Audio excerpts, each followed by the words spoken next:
Yo guys, assalamualaikum, welcome back di channel me. Apa kabar kalian semua hari ini? Semoga kalian semua baik-baik aja ya, amin. Oke, sebelumnya gue minta maaf, udah lama banget nggak upload video. Terakhir itu gue upload pas gue masih sekolah online atau pelajaran jarak jauh. Beberapa hari setelah video itu tayang, gue udah mulai masuk tatap muka 100%. Dalam artian gue udah jarang ada waktu buat bikin video, soalnya gue udah sibuk sama waktu sekolah, sama waktu tugas juga. Tapi berhubung sekarang udah puasa, dikit lagi mau lebaran, minal aizin wal faizin, mohon maaf lahir dan batin. Dan gue bakalan usahain bikin video sesering mungkin, soalnya gue statusnya sekarang udah mau lulus. Walaupun belum ada pemberitahuan lulus, tapi gue sekarang udah libur panjang gitu guys. Oke, di channel YouTube gue akan memulai segmen baru. Apa itu segmennya? Segmennya adalah gue akan menceritakan hantu atau urban legend yang berada di belahan dunia di bumi.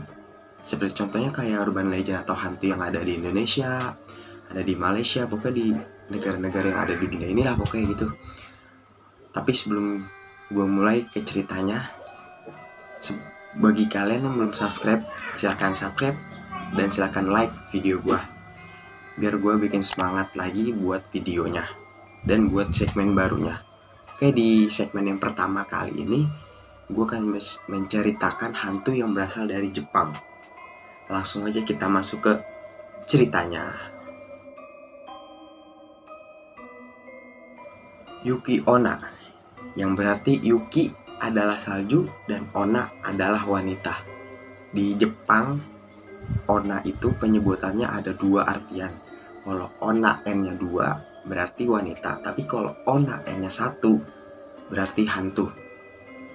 Yuki Onna ini merupakan urban legend sekaligus hantu yang sangat populer dalam kalangan masyarakat di Jepang. Mereka sangat populer dan dijadikan sebagai figur sastra Jepang maupun anime di Jepang. Yuki Onna ini juga beragam menyebutnya. Orang Jepang menyebut Yuki Onna ini banyak banget sebutannya buat Yuki Onna ini.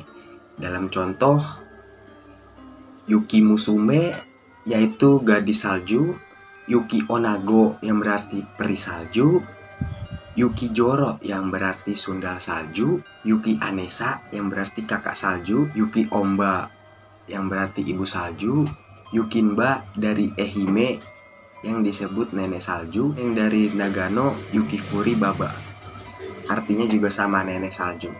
Banyak spekulasi dari Jepang yang mengatakan bahwa Yuki Onna ini sebenarnya manusia yang bersiluman atau berwujud atau bisa berubah wujud menjadi hantu, sama halnya kayak hantu di Indonesia yaitu kuyang.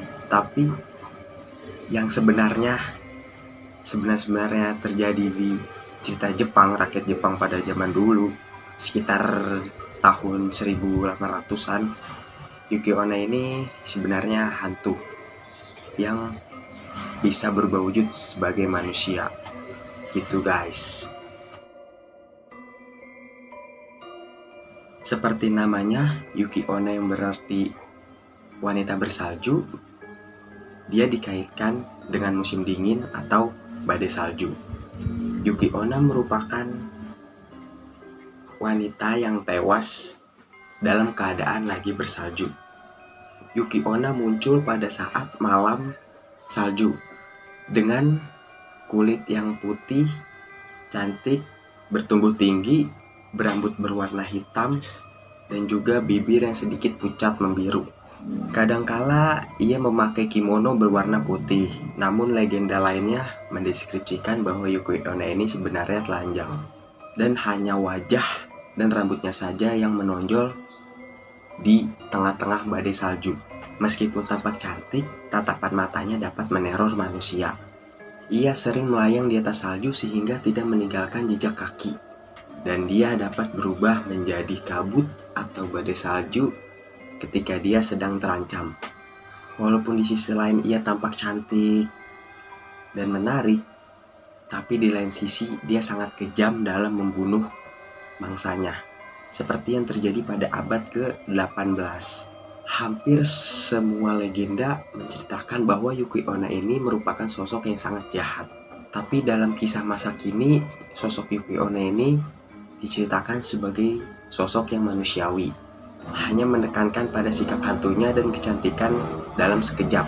Tapi di cerita lain juga, Yuki Onna ini dapat menyesatkan para orang yang berkelana dengan merasakan hawa-hawa yang sangat dingin sekali pada saat itu.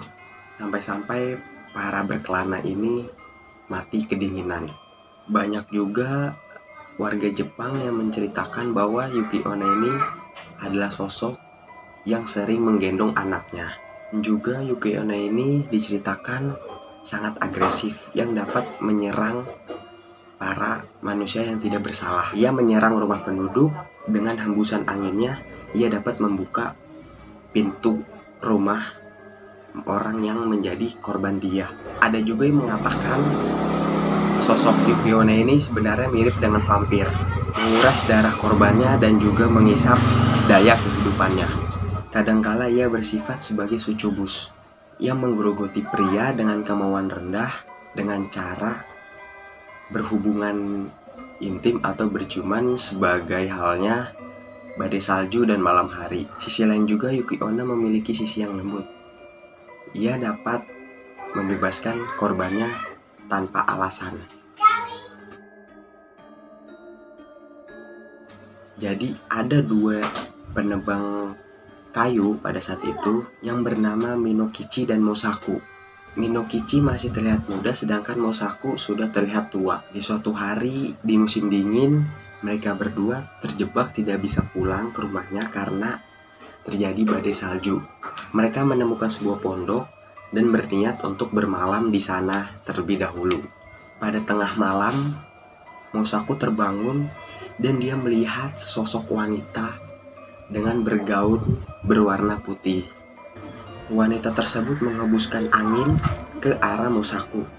Lalu secara tiba-tiba Mosaku meninggal dunia akibat kedinginan gara-gara hembusan angin dari wanita tersebut. Setelah membunuh Mosaku, wanita tersebut mendekati Minokichi untuk melakukan hal yang sama seperti yang ia lakukan ke Mosaku. Tetapi ia memutuskan untuk tidak jadi membunuh si Minokichi karena ia melihat kalau Minokichi ini masih terlalu ganteng dan masih terlalu muda untuk dibunuh. Setelah Minokichi sadar, wanita tersebut berkata ke Minokichi bahwa kalau Minokichi menceritakan semua kejadian ini kepada warga Jepang atau orang-orang sekitar, si wanita ini akan mendatangi si Minokichi dan langsung membunuh si Minokichi tersebut. Beberapa tahun setelah kejadian tadi, Minokichi menemukan salah satu wanita di Jepang yang sangat cantik dan baik. Dia bernama Oyaku. Akhirnya, si Minokichi dan Oyaku menikah. Oyaku ini merupakan sosok istri yang sangat baik dan sangat patuh kepada Minokichi. Lalu mereka berdua hidup bahagia dan dikaruniai beberapa anak. Mereka hidup sebagai keluarga yang menjalani kehidupannya bertahun-tahun lamanya. Tetapi anehnya, sudah beberapa tahun ke depan tapi Oyaku tidak kelihatan menua gitu pada dirinya. Pada suatu malam, ketika anak-anak mereka tertidur, Minokichi iseng menanyakan hal ke Oyaku. Dia menanyakan kalau pas dia sedang melihat wajah si Oyaku ini, ia teringat akan peristiwa yang terjadi pada Minokichi saat dia masih muda. Kalian ingat cerita yang si Minokichi lagi ada di sebuah gubuk yang lagi nginap di situ karena keadaan di luar lagi musim salju, dan dia nginap di situ bersama Mosaku, lalu bertemu si wanita bergaun putih. Wanita itu adalah Yuki Onna. Tetapi kalian Ingat gak pas si wanita itu berkata bahwa kalau si Minokichi menceritakan hal yang dia alami pas Mosaku meninggal itu, si Minokichi, siapa wanita bersaju ini yang kita sebut Yuki Onna, akan membunuh si Minokichi. Ia berkata ke Oyaku bahwa ia pernah melihat sesosok wanita yang sangat cantik, yang sangat mirip dengan Oyaku ini. Ia sebenarnya tidak tahu bahwa yang ia lihat itu sebenarnya hanya mimpi atau hanya khayalan dia doang gitu, tapi kenyataannya dia benar bertemu dengan Yuki Onna. Setelah si Minokichi melakukan penuturannya kepada si Oyaku yang sebagai istrinya Minokichi ini, lalu Oyaku berdiri sambil marah. Ia mengaku bahwa wanita yang dilihat Minokichi pada saat dia masih muda adalah dirinya. Ia juga berjanji kepada Minokichi bahwa akan membunuh si Minokichi apabila dia menceritakan perjumpaannya dengan wanita ini ke orang lain. Lalu karena dia yang bilang waktu itu akan membunuh Minokichi, saat dia menceritakan hal perjumpaan dia dengan wanita itu, dia akan membunuh si Minokichi. Tapi sayangnya si Oyaku atau yang kita sebut Yuki Onna ini tidak kuat atau tidak ada niatan untuk membunuh si Minokichi ini, karena ia sempat mikir kalau si Minokichi ini dibunuh sama dia, lalu gimana dengan masa depan anak-anaknya dia, siapa yang akan merawat anak-anaknya dia gitu. Setelah berpesan kepada suaminya atau Minokichi, si Yuki Onna ini berkorban untuk suaminya, lalu ia melelehkan diri dan menghilang dari hadapan suaminya.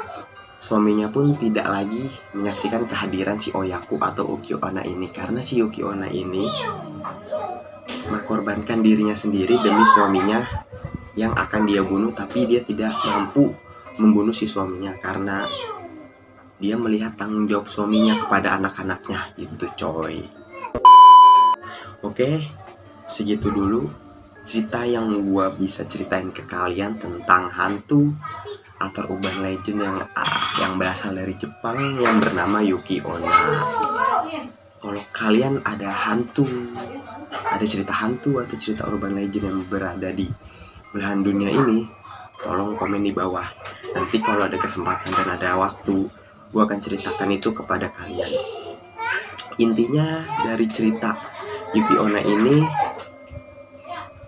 buat kalian yang diamanahin dari orang atau dari siapapun itu yang ngeamanahin kalian untuk jangan menceritakan apapun ke orang lain, kalian harus menjaga amanah itu. Kalian tidak harus membongkar atau menceritakan ke orang lain apa yang kalian alami kalau tidak mau kena karmanya gitu cuy. Oke, sini dulu cerita yang gue bisa bagiin tentang Yuki Onna ini. Semoga kalian terhibur mendengarnya. See you the next video and see you. Ciao.